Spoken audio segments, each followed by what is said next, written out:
Hi நண்பன் பேசி இது நம்ம சேனல் NBA பேசல். நான் உங்கள் செந்தில்குமார் தங்கராஜ். இன்னைக்கு டிவிகே டெய்லி அப்டேட்ஸில் 2 அப்டேட் பார்க்க போகிறோம். மொதல் அப்டேட் என்ன அப்படின்னா, மக்கள் நீதி மையத்தோட கட்சியோட தலைவரான உலகநாயகன் கமல் சார் அவர்கள் பிரஸ் மீட் நடத்தியிருந்தாங்க. அந்த பிரஸ் மீட்டில் செய்தியாளர் ஒரு கேள்வி கேட்டிருந்தாங்க. தாவேகா தலைவரான விஜய் அவர்களோட பிரச்சாரத்துக்கு வர்ற கூட்டம் பிரம்மாண்டமாக இருக்கே, அந்த கூட்டம் வாக்கா மாறுமா ஓட்டா மாறுமா அப்படின்னு கேட்ட கேள்விக்கு ஸ்ட்ரெயிட் ஃபார்வர்டாக கமல் சார் ஒரு பதில் சொல்லியிருந்தார். என்ன சொல்லியிருந்தார் அப்படின்னா, எனக்கு மட்டும் இல்லை, தம்பி விஜய் அவர்களுக்கு கூட்டத்துக்கும் சரி, இல்லை வேறு எந்த தலைவரோட கூட்டத்துக்கும் வர்ற அந்த மொத்த கூட்டமுமே ஓட்டா மாறாது அப்படின்ற விஷயத்தை சொன்னார்.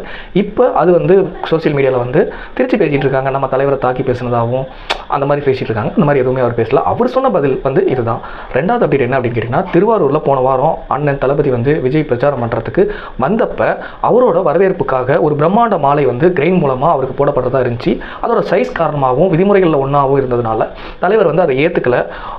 நன்றி மட்டும் சொல்லிட்டு அவ்வளோ பெருசாக பண்ணியிருக்காங்க அப்படின்றதுனால நன்றி மட்டும் சொல்லிட்டு அதை கீழே இருக்க சொல்லிட்டாங்க. அப்படி இருந்த ஒரு காரணத்தினாலையும் விதிமுறைகளை மீறின ஒரு காரணத்தினாலையும் காவல்துறையால் மாவட்ட செயலாளர் மதன், தாவேகாவோட மாவட்ட செயலாளர் மதன் அவர்களையும் கிரெயினோட ஆப்ரேட்டரையும் கிரெயினோட உரிமையாளர்களும் மொத்தம் 4 பேரை காவல்துறை கைது செஞ்சுருக்காங்க. இன்னும் சில அப்டேட்ஸோட நாளைக்கு நான் உங்களை பார்க்குறேன். Tata bye by.